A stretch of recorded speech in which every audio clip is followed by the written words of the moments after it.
प्रिय श्रोता बंधुओं, माताओं एवं बहनों, आप सभी को मेरा हृदय से सादर प्रणाम। बंधुओं, आज हम आपके सामने श्रीमद् भगवद गीता के 2 अध्याय से श्लोक नंबर 14 गीता का सार के बारे में चर्चा करेंगे। बहुत अच्छी जानकारी आपको मिलेगी।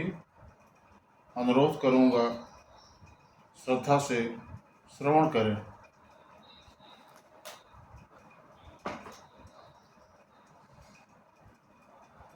मात्रा स्पर्शास्तु कौन्तेय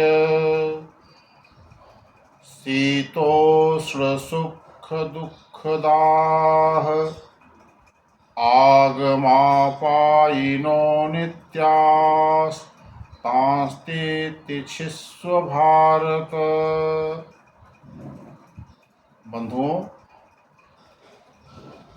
मात्राः स्पर्शाः माने इंद्रिय विषय, तु मतलब केवल, कौन्तेय हे कुंती पुत्र, शीत माने जाड़ा, उष्ण माने ग्रीष्म,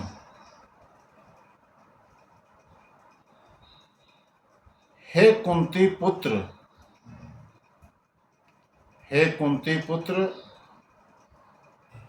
सुख तथा दुख का क्षणिक उदय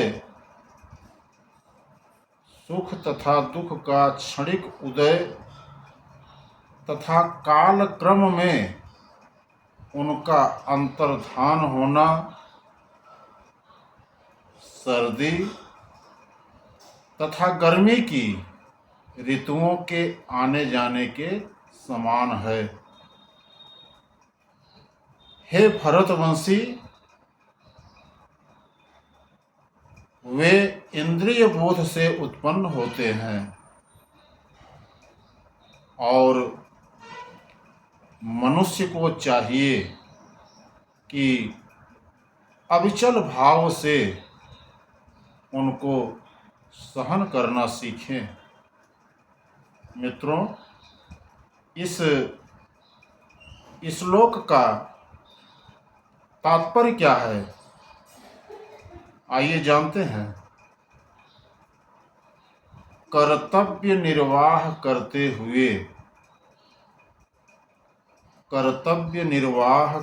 हुए मनुष्य को सुख तथा दुख के क्षणिक आने जाने को सहन करने का अभ्यास करना चाहिए।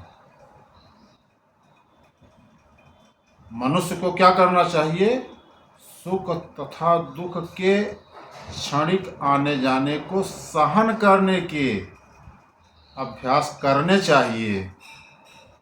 वैदिक आदेशानुसार मनुष्य को माघ माने जनवरी और फरवरी के महीने में प्रातःकाल स्नान करना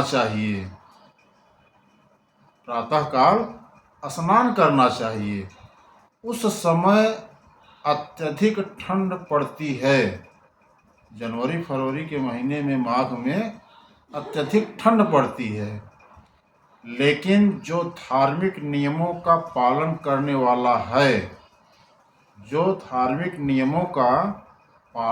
वाला है, वह स्नान करने में तनिक भी झिझकता नहीं है।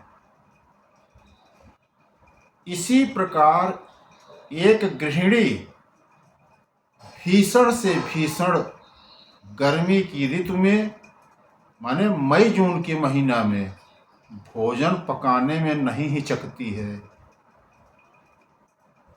जलवायु संबंधी असुविधाएं होते हुए भी मनुष्य को अपना कर्तव्य निभाना पड़ता है।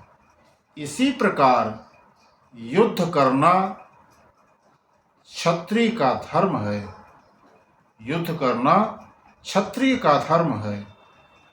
अतः उसे अपने किसी मित्र या परिजन से भी युद्ध करना पड़े तो उसे अपने धर्म से विचलित नहीं होना चाहिए।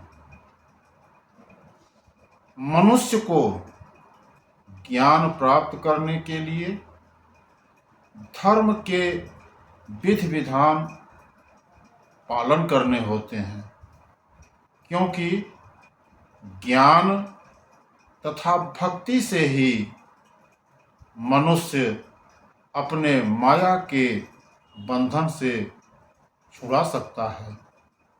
मित्रों, अर्जुन को जिन दो नामों से संबोधित किया गया है वे भी महत्वपूर्ण हैं। कौन्तेय कहकर संबोधित करने से यह प्रकट होता है कि वह अपनी माता की ओर मातृकुल से संबंधित है, और भारत कहने से उसके पिता की ओर पितृकुल से संबंध प्रकट होता है। मित्रों, दोनों ओर से उसको महान विरासत प्राप्त है। महान विरासत प्राप्त होने के फलस्वरूप कर्तव्य निर्वहन का उत्तरदायित्व आ पड़ता है। अतः अर्जुन युद्ध से विमुख नहीं हो सकता। बंधुओं, उम्मीद करता हूँ कि आज का ये श्रीमद् भगवत गीता का प्रसंग आपको अच्छा लगा होगा। अगर अच्छा लगा हो तो हमारे चैनल को सब्सक्राइब करना न भूलें, लाइक करें, कमेंट करें। मिलते हैं अगले वीडियो में नए प्रसंग के साथ। तब तक के लिए आप सभी श्रोता बंधुओं को, माताओं एवं बहनों को भी मेरा हृदय से सादर प्रणाम।